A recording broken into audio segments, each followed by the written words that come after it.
Hello and welcome to World Class, conversations with the industry's top photographers, cinematographers, and visual artists. Today on the show, we have British street photographer Craig Reilly. Craig is one of the key members of the Street Photography International Collective. And in a little over 1 year, Craig has helped build that collective community to over 260,000 photographers worldwide. Craig shares with us his observations on how to grow your social media presence organically, but also what it takes to have photos that stand out. Craig joins us from his home in London, England. Craig, thank you so much for joining us today. I really appreciate you taking the time. I know it's been a long day already in London, and the weekend's about to start for you. It's nighttime there. But I'm really excited to talk with you in the next hour about all of your experiences in street photography and on social media. You've done some really incredible things in 1 year or 2 years within the social media sphere in terms of your street photography. But what I want to give viewers an understanding of first is sort of where you came from and how you kind of got to this point in your street photography with your personal stuff as well as Street Photography International. So I'm going to let you take it away. Okay. So my career in street photography started basically when I changed my camera from a Canon 40D to an Olympus EM10. So I started enjoying taking the camera out. I had easy access into London, and I was just taking the normal shots of the London landmarks. And basically it sort of started taking a human element into it, you know, having people inside the images and using the London backdrop as a part of the image.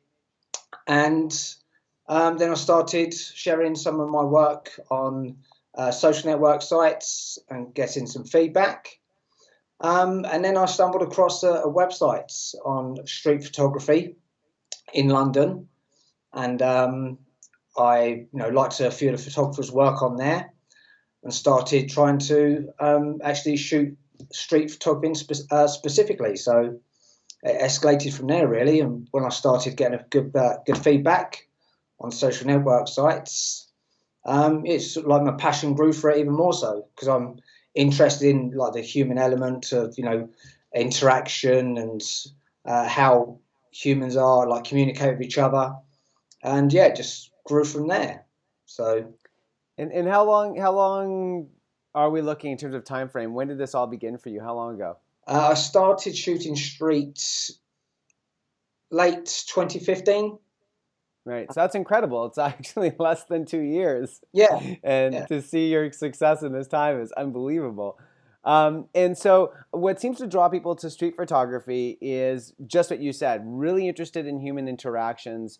And I think that that's the thread I've been seeing when talking to a lot of street photographers is their ability to go and make that human interaction the priority first, to try to talk to people, to try to introduce yourself, to try to ask. Was that something that always came natural to you? Well, that's something actually I don't do. In fact, tell a lie, I've done it on two separate occasions. Actually, asked people for their photos. Wow. All the other times it's just candid, natural shots, Right. almost like a stealth approach, really. Getting into position, keeping my eye through the viewfinder or using my LCD screen, and then composing the shot, and then just waiting for a look, eye contact, and then you get in the shot. So yeah, Wow. it's not really a case of asking me personally. So it's always candid shots. So And it's interesting too. You had a run-in with in your walking around the streets of London. You had a run-in with, I understand, with Dorothy Bohm. well, that's just one of those amazing, incredible stories. And that all came about on a photography walk with two other SPi members, Alan and Walter, and a few other individuals, walking through Hampstead, and saw this very unique looking elderly lady inside the coffee shop window. Really interesting, like, face that told a story in itself.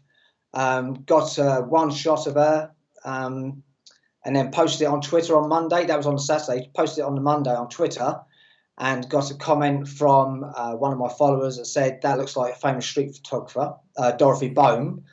And then 15 minutes, half an hour later, got a message from Dorothy Bohm's granddaughter saying, I can confirm that is my grandmother, Dorothy Bohm, getting a taste of her own medicine. And that's, oh, it's absolutely incredible. It's That's like everything coming full circle. It's yeah. And it escalated. So I got in contact. She said, oh, I'm going to show her the image and see if she likes it. And I got told that she did.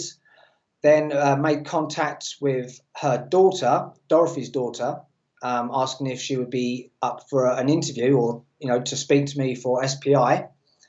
And she agreed to it. And I have to say, Dal, she's the most amazing woman I've ever had the pleasure to talk with and meet. She's unbelievable. Wow, what a great story. Yeah. And so tell me a little bit about the origins of SPi, what it is, where you got the idea to start it, and where you wanted to take it when you first started it. Well, initially, Alan Schaller and Walter Rothwell were in the photography website I was on about earlier, on the London Collective. That sort of broke up for whatever reason, and Alan and Walter, really liked the idea of a collective, and they suggested starting their own. And then they, invited other members into it, and I was invited into it in January 2016.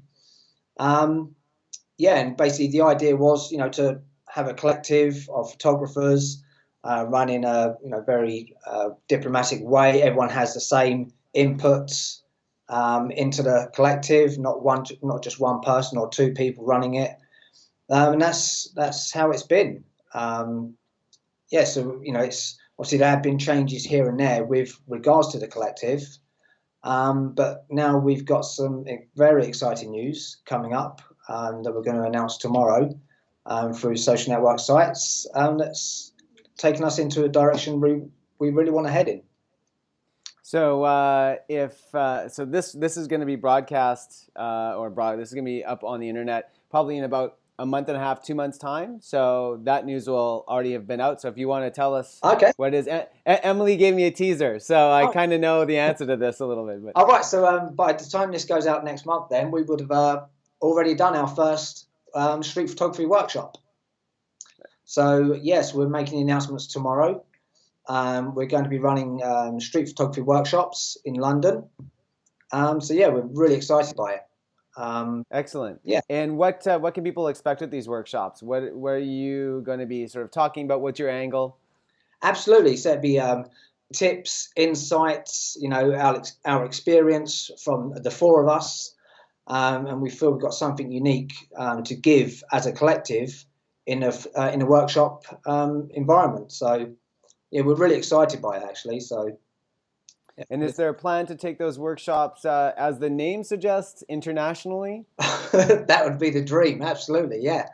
So we'll see the interest that we get from it, and if we're able to take them globally, that'd be absolutely amazing. Of course.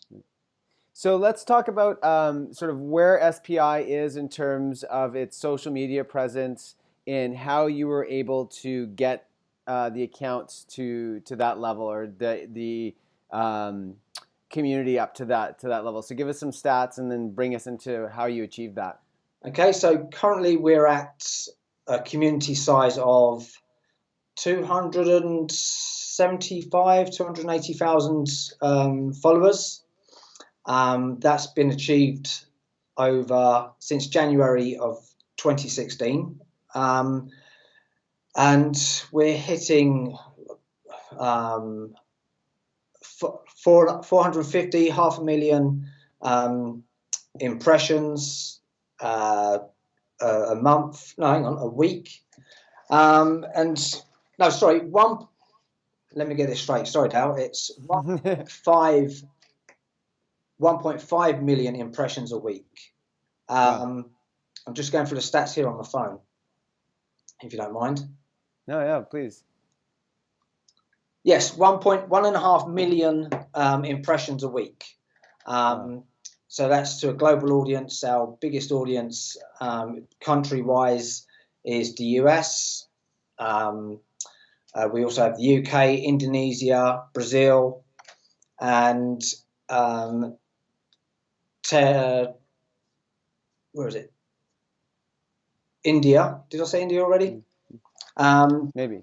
Yeah, I can't remember now. But yes, it's a global community, and yeah, it's escalated at such a rate. It's beyond our expectations in that short space of time. We certainly knew we had the content between us, but it's just we have over 1 million images of user content that in our pool of images. So it's phenomenal, really, how it's expanded. One of the questions that I've been eager to ask you, and I want to sort of give a little lead up to that, which is because of Instagram, we are all served so many images that constantly, and if you're checking it a couple times a day, you're looking at hundreds of images a day, and you're blowing by some. You may stop for a couple seconds at another, and so the way that we seem to consume images has changed. And for me, one of the things that I talk to my friends about is I say I'm having a really hard time now judging whether a photograph is good or not, because they're also like all good. But then I'm like, they're also all the same. They're, it used to be that if even just when it was just Flickr, for example, things like that, things would stand out, and I'd be like, that's a great photo. That's a great photographer. But now, because of not just the glut of images, I also find because everyone is taking photographs, everyone is becoming better. People who never took a photograph before but have a smartphone now can suddenly, they're shooting with their smartphone every day, and suddenly they know how to compose a photo. And so this, you go through thousands of images a week. I am super curious on how you judge what you determine is a good photo, maybe a photo that misses the mark a little bit, what stands out, and then some tips about what people can do to really have their images stand out and what you're looking for. Well, I suppose it's a trained eye now. Like you say, I'm looking at 1,000 images, or we are as a team looking at 1,000 images on a weekly basis, and it's a trained eye that an image will stand out. So we're looking every day of the week for our themed competition, of our themed hashtag. So we're looking every day, and there'll be standout images, to catch your eye. But then when you go into it in a bit more in depth, you actually, have a good look at the other ones that you could have missed. So you're looking at them, 2 or 3 times a day, this whole pool of images. So it's hard, and obviously it's very time consuming, but we don't want to miss any great shots. That's what our feed is all about, promoting the very best street photography, on Instagram and around the world. So, hopefully we're still able to generate that feed. We feel we are doing the right thing. Our stats seem to show that. So yeah, it's really just like training the eye, I suppose. But you are right. There are, you do see a lot of the same images, especially in street photography, because a lot of people feel that street photography is a photo taken in the street, but it isn't just that. We believe it's an art form in itself.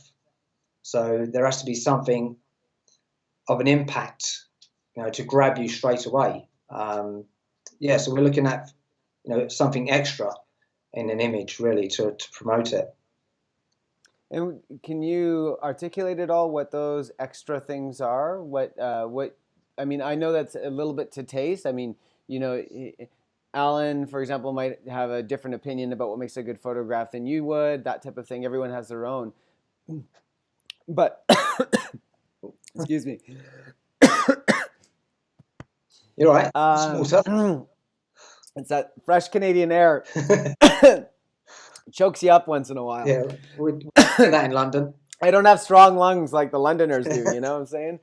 All those years of the Industrial Revolution makes Exactly. your lungs a little stronger than ours. All right. So my questions is around when you look at both your personal opinions, but also what a common shared thing. What are some of the things that you're seeing? Are you looking for human interaction? Are you looking for certain lighting? Are you looking for composition? What are those things? All of the above, to be honest, Dale. Because if we start using just the human elements or just great lighting, it all becomes too samey. The feed would just become, just one block of a certain image, and that's why the themes work so well, which is probably what has grown our account so quickly, because there's a different style of images each week. Yes, it's a case of everything, really. Something that's pleasing to the eye, impactful. Sometimes certain street images, like your typical, almost like Matt Stewart sort of thing, very clever, very funny images that you look at real street photography that don't work in certain aspects because people have to actually look at the image, in full frame. Whereas some people see they just want to double tap on an image, just going through a whole load of like a big feed, if you like. So yeah, certain images don't work because you have to think about them. So it's almost like unfortunately, because you say it's almost like a throwaway image because it's so easy to like an image or whatever. They just want to see an impactful image straight from the off.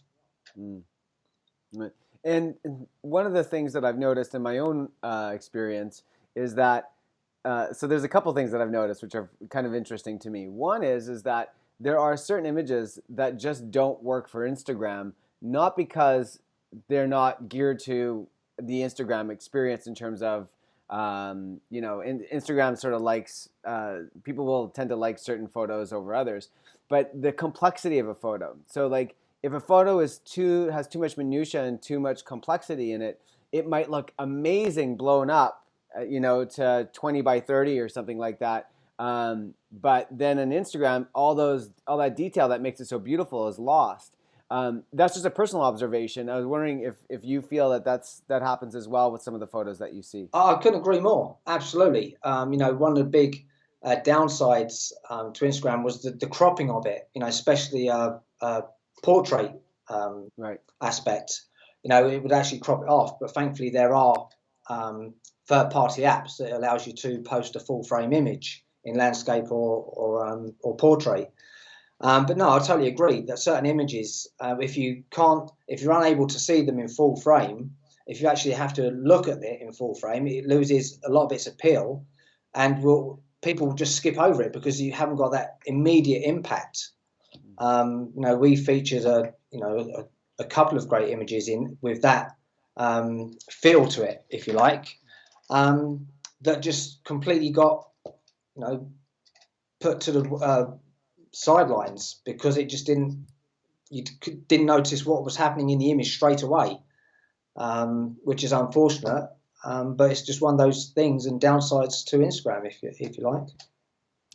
And when you are doing your weekly sort of contests, if you will, take us through some of those themes that you run. Wow. So we have silhouettes, shadows, minimalist. We have a couple of new ones, city life, light, which is the use of natural light. We also have travel, transport. Some we've had in the past, gotten rid of, like humour. And will you cycle them? Will you do like a shot, like a silhouette one, 1 week, and then maybe bring silhouette back like 8 weeks later, kind of thing? Will you tend to do that? Exactly that. Yeah, exactly that. So it's like like have it all listed, what we've used over the weeks. We don't want to bunch it up too close together. We also have an open theme as well, which is what this week's current theme is. where it's just a case of tagging the images SPi Collective, which is the pool of images. There's like over 500,000 images now. Yeah, so there's a lot of themes actually. We actually had the light one, which was suggested by one of our followers. So we try to engage our community as much as we can, because we don't want our feed to get stale to our fans, if you like. Right. It's really interesting to when you say these themes, they immediately make me think, well, man, if you really want to get into street photography, you just take these themes and you like set yourself on a mission, right? Like today I'm going to go out and capture nothing but silhouettes, or today I'm going to go out and capture. I think I don't know if you agree, but that might actually help somebody who's just getting into street photography get a sense of, how to compose good street photography images and how to look for things thematically. Yeah, absolutely. We hope that's exactly what our feed can do, inspire people to go out and shoot. We get enough comments to say exactly that. It is inspiring people to go out and shoot a certain theme, if you like. And like I say, they can just concentrate on one specific element to street photography. Another theme we have is SPi weather. Everyone loves an umbrella shot, so just go out, especially in London, go out in the rain and get some umbrella shots. And the more you go out and take photos, and obviously look at the quality images that are on Instagram and different feeds, it'll inspire you, and actually you can actually learn from those images what makes a good image. And let's talk about just social media tips. So someone's starting their first social media account, whether it's Instagram or Twitter, they're going to go on to Flickr and things like that. What are some of the insights that you can pass on in terms of how to cultivate and create success with social media accounts with photography? I'd say, first of all, be patient, because your account isn't going to go, crazy within the first couple of weeks. And you just obviously you need to have good content. And once you've got good content, you need to be engaging with your audience as well. There's some fantastic photographers on Instagram. Some of them don't interact with their community, and that's what it is at the end of the day. It's a social network site. You're interacting with other people. That's what it's all about. So any tips about that, like in terms of like, somebody leaves a comment, what do you do? And then also from an SPi perspective, what does SPi do in terms of like communicating with the people who are commenting on photos and things like that? So on the SPi side of things, we would obviously tag the photographer themselves, because what we want the photographer to gain the acknowledgement for the image, because it's not us, we're just promoting their work. So any comments that photographer gets, we would advise them to comment, reply to the comments, and obviously a lot of them do, and in turn they'll gain a lot of followers in that respect. And the same for our own personal accounts. If we get comment, because it's very easy to like an image, but for somebody to take the time to comment on it, whether it's an emoji or an actual text message, it's still nice to receive, and you can show that appreciation by replying back to them. I think it's only a common courtesy to do so. Right. And so let's talk about in terms of collectives and how forming, we're seeing that more now, especially obviously Instagram has all these moderated accounts, and those are really big. But when you were invited to be part of SPi and talking about the SPi's mandate, of course there must have been an idea behind why to create a collective beyond social media, beyond just moderating some sort of social media account. Can you maybe talk to us a little bit about why artists may want to team up with other artists and form collectives, and what benefit that can be for them? I think collectives in general strike up an interest from the outside. obviously, like you say, there are a number of collectives around the world, and I do believe they generate an interest, especially in the photography community. It's almost like a club that people want to be a part of, especially if that collective is producing good work.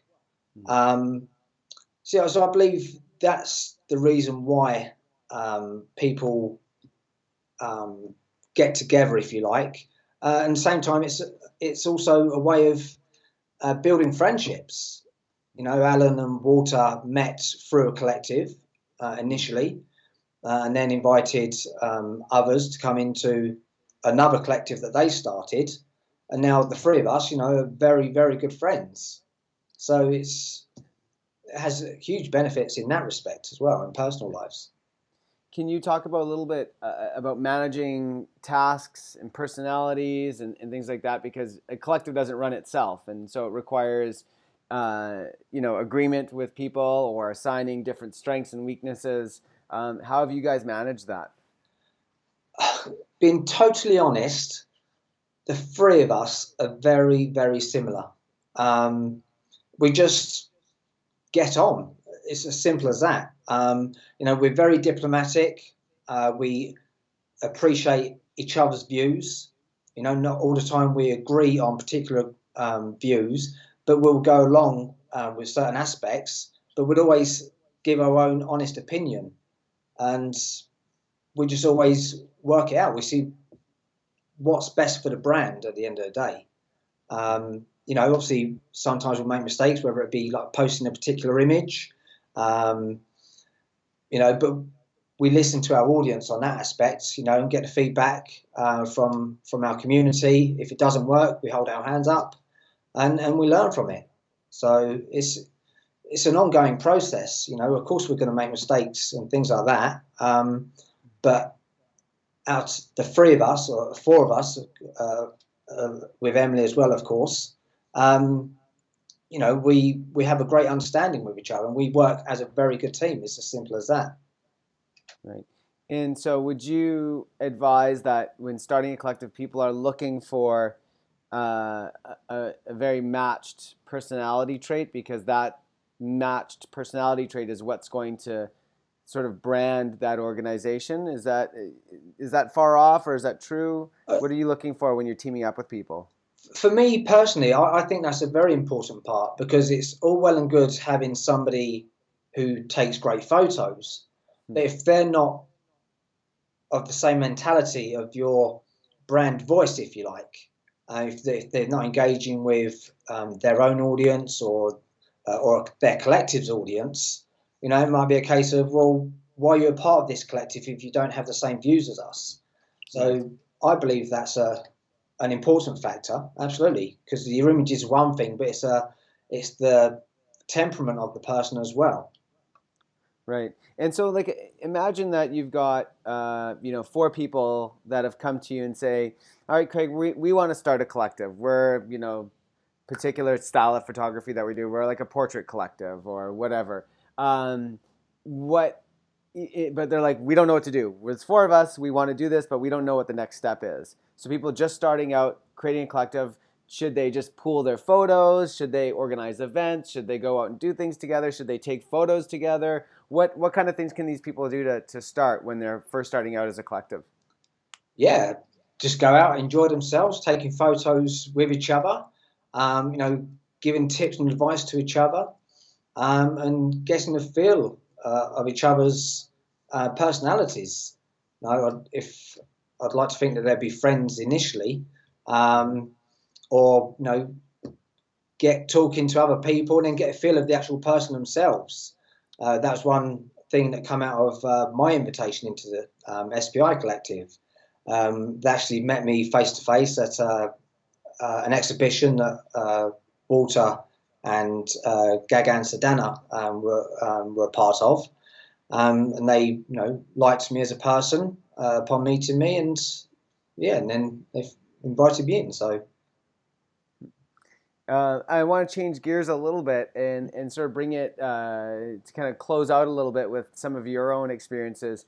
I originally discovered you. It's coincidental that I ended up talking with Emily for another episode because I had discovered her completely separate from your work, but I had found you through your Instagram account. I think it's through your Instagram account or maybe your webpage, and immediately your photos were so striking to me from a street photography perspective. They were, maybe it's the kind of photography that I really like, but they really stood out for me. And it makes me always curious when I see somebody whose work I really admire and I really like. I always wonder what's their inspiration. Where did they, what did they like? What affected their choices and their composition and their lighting? Can you articulate it all, sort of some of the things even prior to becoming a street photographer, what inspired you as an artist and what things continue to inspire you?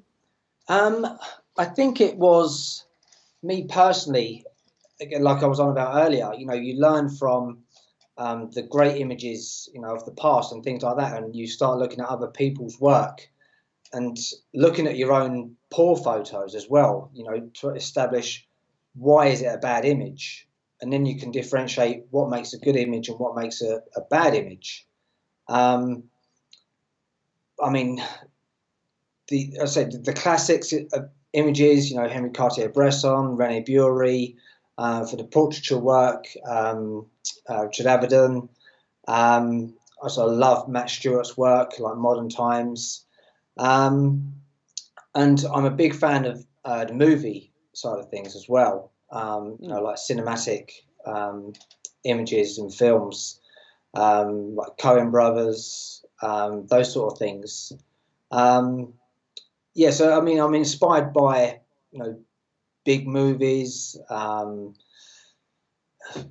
amazing photographers, the other members of collectives' work.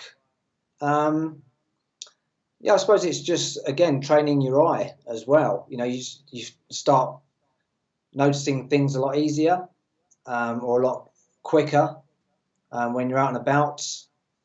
Yeah, so.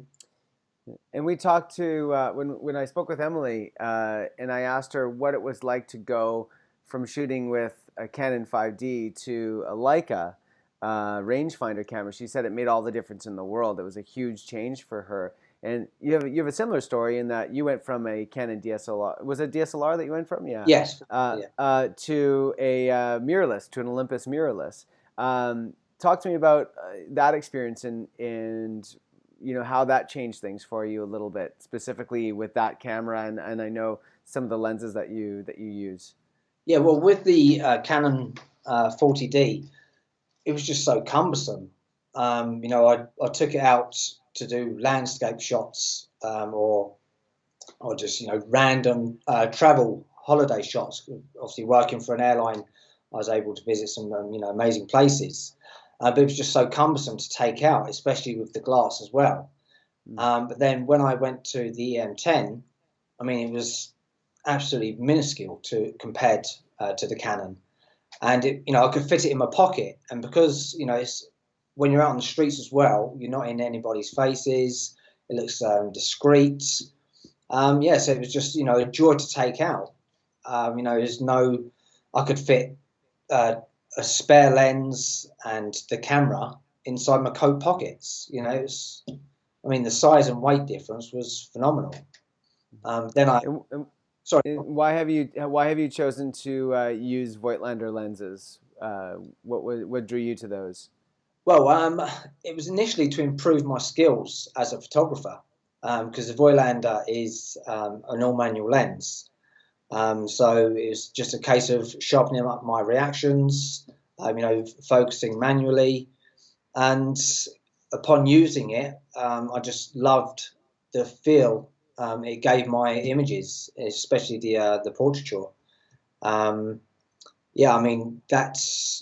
It's a 25mm, which is on a micro four thirds format, is a 50mm equivalent, and which is the closest to the human eye in perspective. And I just love shooting with it. But I also use the Olympus 17mm 1.8, which weighs next to nothing, and the 45mm, which are both excellent lenses as well. and they weigh next to nothing. So you can have them in your bag, in your pockets, and just travel around London, no problems. Do you tend to go out? I'm doing a kind of flipping around with some digressions here, non sequiturs, but London obviously is not the sunniest place on the planet. But of course, that's rain is great for reflections and lighting and all that sort of stuff. Do you have a favorite? Do you like to go out when it's raining, or do you prefer sunny? Or when you are shooting, is there a preference for you in terms of weather? No preference at all. Like you say, you can get any shot in any weather. It's best to test yourself in all the elements, and no matter what the weather, I'll probably end up in Tate Modern anyway. So it's regardless. Yeah. Yes, I Excellent. mean that place is just like a moth to a flame for me, and the other collective members. To be honest with you, Alan, Walter, and Emily.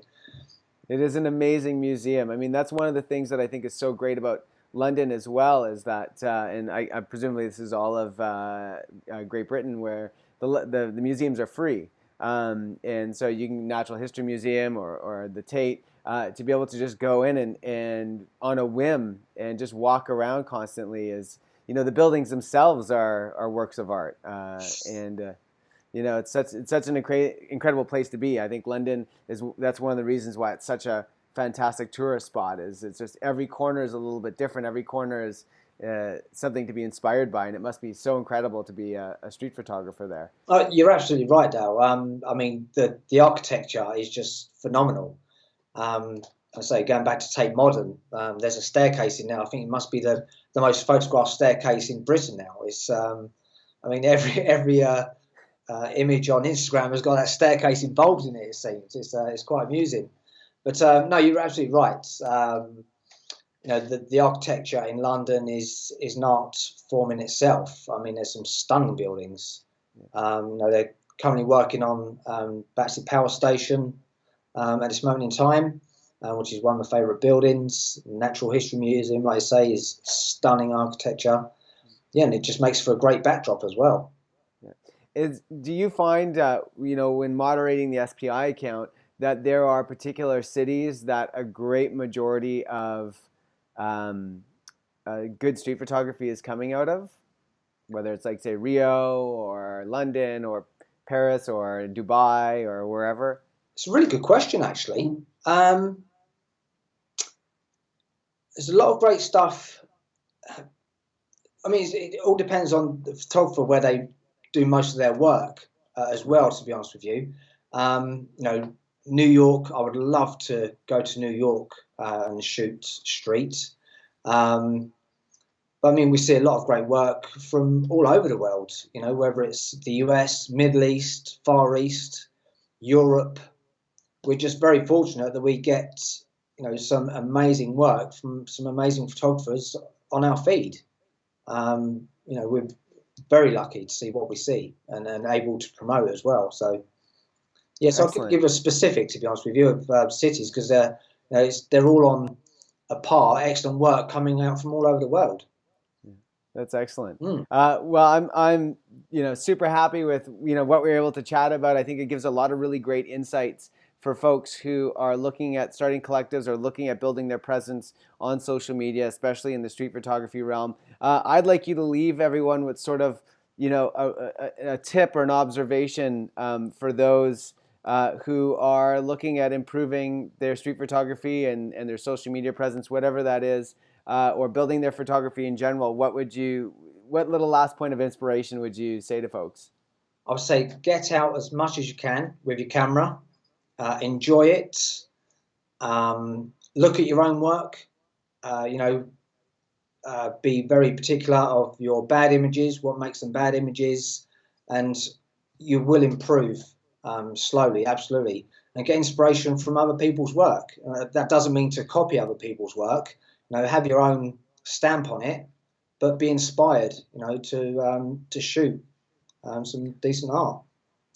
Awesome. Thank you so much, Craig. We'll put a link to SPi and to your work on the screen below here, and we hope that you have great success with your workshops. We'd love to see your workshops here in Canada. If you could ever bring them here, we'd love to have you here. And all the best to you. Thank you so Thank you much very for your much. time. We'd love to be there. Thank you.